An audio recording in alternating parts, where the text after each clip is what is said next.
Você pode falar que eu vou respeitar a tua opinião. Posso não concordar contigo, claro. mas eu já conheço, eu já sei.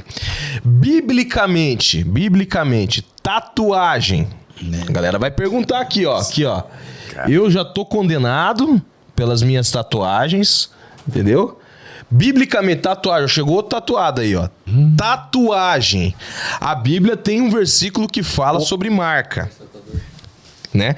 E esse é o versículo universal que o povo usa para condenar a prática da tatuagem.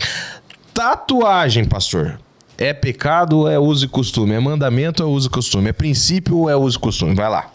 Usos e costumes. Não é doutrina. Não é doutrina. As pessoas estão pegando isso. É claro, vai aparecer um bando de gente aí que vai dizer, não, isso é doutrina. Então eu preciso de respaldo. Vai ter que me convencer, então, porque até então nós vamos encontrar apenas essa citação do Levíticos, que eu tenho até anotado aqui. Lê para nós. 19:28, né? Na minha versão aqui é Ara, né?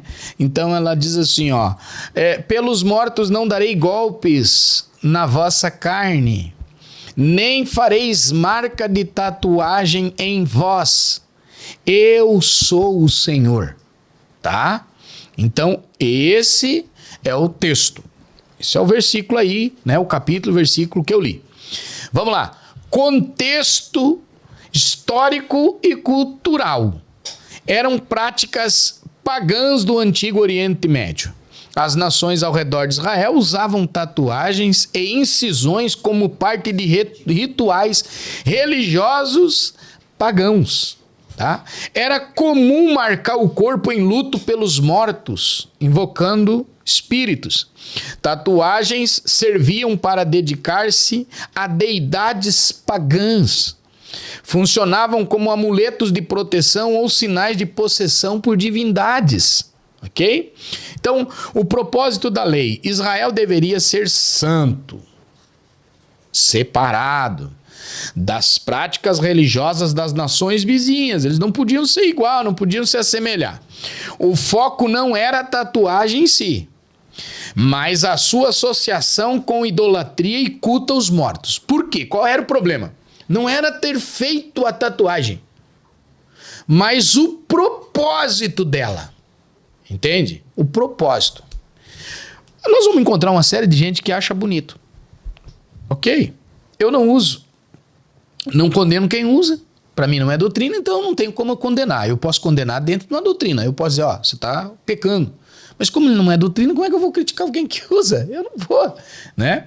Eu não posso fazer isso. Agora, qual é a ideia? O contexto, né, imediato disso, em Levíticos 19, 26, 31, está proibindo não só a tatuagem.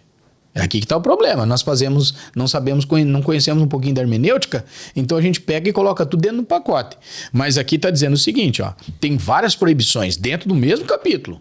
O verso de número 26, dentro desse capítulo, vai proibir o comer carne com sangue. Tá? Vai falar contra o adivinhar ou prognosticar. Vai falar do cortar o cabelo em redondo. Vai falar sobre o aparar a barba. Né? Vai falar sobre as incisões pela alma dos mortos. Né? O que é uma incisão? Fazer um corte cirúrgico para alcançar os órgãos. Né? A prostituição cultual. O culto à prostituição no verso 29. E o verso 31 vai falar sobre a proibição também de consultar necromantes e adivinhos. Então, numa observação aqui, se aplicarmos o Levíticos 19 e 28, literalmente hoje, nós precisamos aplicar todo o contexto, incluindo não aparar a barba de determinada forma. Certo? Então, assim, isso é lei, isso é doutrina, isso é uso e costume. Entende? Se você pegar como doutrina, você vai ter que cumprir todos os demais. Não pode pegar o texto só aqui, arrancar ele aqui e fazer dele uma doutrina. Não tem como. Então, esse é o grande mal. Então, a lei mosaica e o cristão entende-se o seguinte: os cristãos estão debaixo da lei, se era a lei lá, ok, respeita-se, mas nós estamos debaixo da lei. Romanos 6,14 diz que o pecado não terá domínio sobre vós, pois não estão mais debaixo da lei, mas sim da graça. Gálatas 3, 23, 25, mas antes que viesse a fé, estávamos sobre a tutela da lei, e nela encerrados para que essa fé, que de futuro haveria de revelar-se, de maneira que a lei serviu de aio para nos conduzir a Cristo, a fim de que fôssemos justificados por fé. Mas tendo a fé, já não permanecemos subordinados ao aio, ou à lei. Colossenses vai dizer, e vós outros que estáveis mortos pelas vossas transgressões, isso ele removeu do meio de vós, cravando-o na cruz. Então, o que a gente precisa entender? Que a lei, ela tinha 3 dimensões, tá? Vamos lá. Ela tinha a primeira, três divisões, tá certo? A primeira divisão era a lei cerimonial e ritual, tá certo? Dentro da ideia ainda do que estamos falando. Então, nós tínhamos a lei cerimonial. O que era isso? Os rituais. Leis cerimoniais, rituais.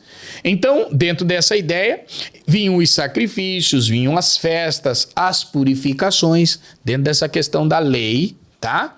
Cerimonial, os rituais, que vem cumprindo Jesus, lá em Hebreus 10, do 1 ao 10, Jesus vem cumprindo isso. Aí nós temos a lei civil, né? Que era o governo teocrático de Israel. Então nós tínhamos isso, a lei civil era específica para a nação de Israel, tá certo?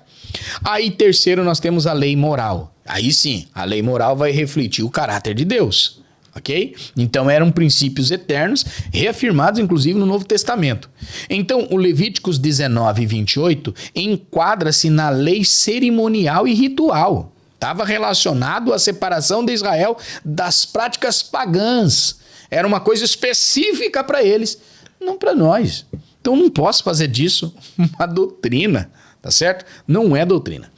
Vamos lá, eu quero falar um pouquinho sobre esses princípios aí, né? Mesmo que não estejamos sobre a lei cerimonial, nós devemos aplicar princípios do Novo Testamento, tá certo? A nossa liberdade. Eu sou livre, pastor, vou me tatuar, peraí. Vamos lá. O Gálatas 5:1 está dizendo que para a liberdade foi que Cristo nos libertou, para que a gente fosse livre. Permaneceis, pois, firme, não vos submetais, né? Vos submetais a novo jugo de escravidão. Então eu tenho que entender até onde vai a minha liberdade. Eu sou livre. Eu posso fazer uma tatuagem? Você pode, ok. Não é doutrina. Só que tatuagem você vai fazer? Entendeu? Essa liberdade está te dando liberdade. Pastor, eu quero fazer um demônio aqui no meu braço. Entende? Essa liberdade pode estar sendo libertinagem.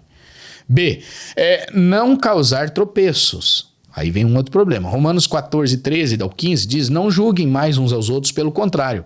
Proponde isso, a saber, não pôr tropeço ou escândalo na frente do irmão. Então cuidado com isso. Não destruas por causa da comida a obra de Deus.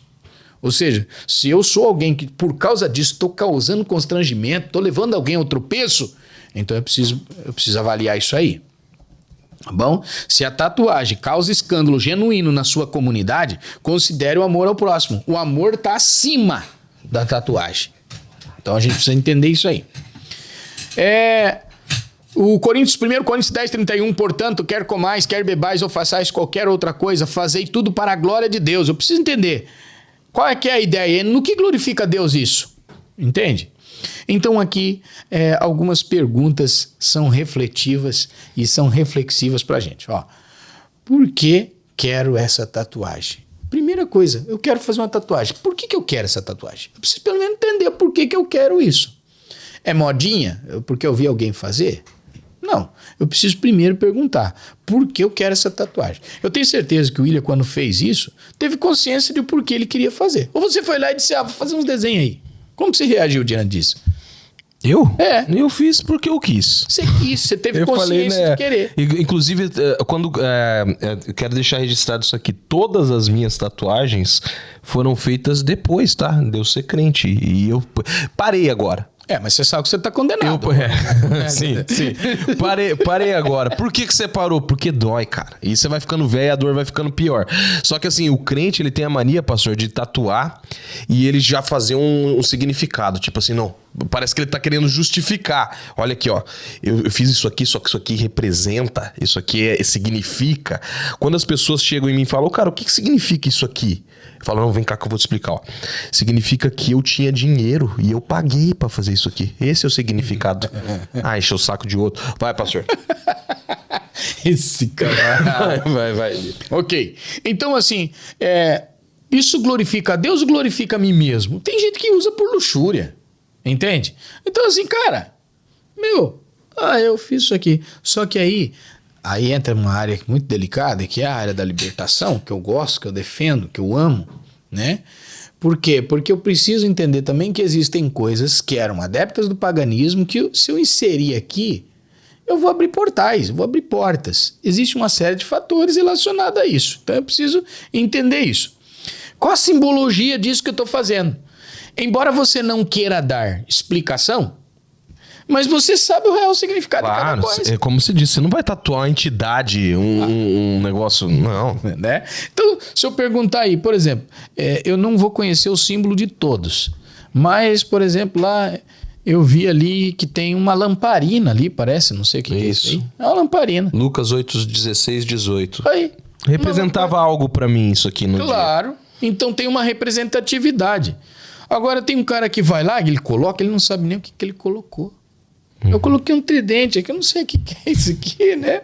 Ele nem sabe, tá abrindo uma porta ali.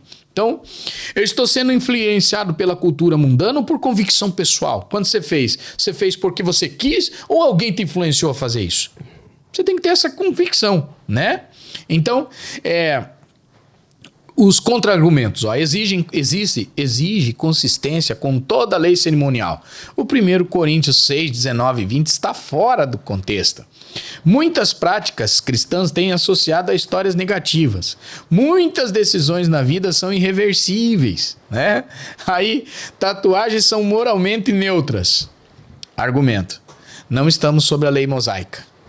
Nenhuma proibição no Novo Testamento. Questão de liberdade cristã. O que importa é o coração e a motivação. A gente vê muito isso, tá? Agora vou falar dos contra-argumentos. Princípios de santidade sempre vão permanecer. Isso aqui é inquebrável, né? Pode haver questões de testemunho, certo? E a necessidade de considerar contexto cultural. Então, as questões práticas que a gente precisa considerar é isso, né? Motivação, conteúdo, testemunho, né? Motivação. Por que desejo fazer essa tatuagem? Eu tenho que ter alguma noção e tem coisas que vão representar aqui, estão nos anais da minha história. Ok. O que ela representa ou comunica. Testemunho. Como isso afetará meu testemunho cristão? A comunidade. Isso causará problema na minha igreja local? Minha igreja proíbe? Então não faça. Se a tua igreja proíbe, não faça não. Respeita. Isso é princípio. Respeitar e honrar é princípio. Vamos lá. Tipo de tatuagem a ser evitada por cristão. Eu fiz uma anotaçãozinha aqui, rápida, né? Símbolos ocultistas. Não faça. Você vai abrir portas, satânico ou de religiões pagãs. Conteúdo sexual, né? Explícito ou vulgar. Não faça isso. Linguagem profana ou blasfêmica. Símbolos associados a gangues ou criminalidades. Pode comprometer. E qualquer coisa que negue princípios cristãos. Ok? Isso então você fuja disso. E eu vou terminar falando disso num resumo teológico, porque senão não fica vazio, né? O Levítico 19 e 28 não é uma proibição universal, tá? Não serve. Aplicável aos cristãos de hoje, pois estava no contexto da lei cerimonial relacionada às práticas pagãs. Era uma coisa do Israel, lembra das 3 leis? A gente não pode esquecer, isso é hermenêutica, conhecimento histórico. O Novo Testamento não proíbe tatuagem explicitamente, mas estabelece princípio de santidade, liberdade, responsável e o amor ao próximo. A questão principal não é posso ou não posso, mas devo ou não devo. Entende?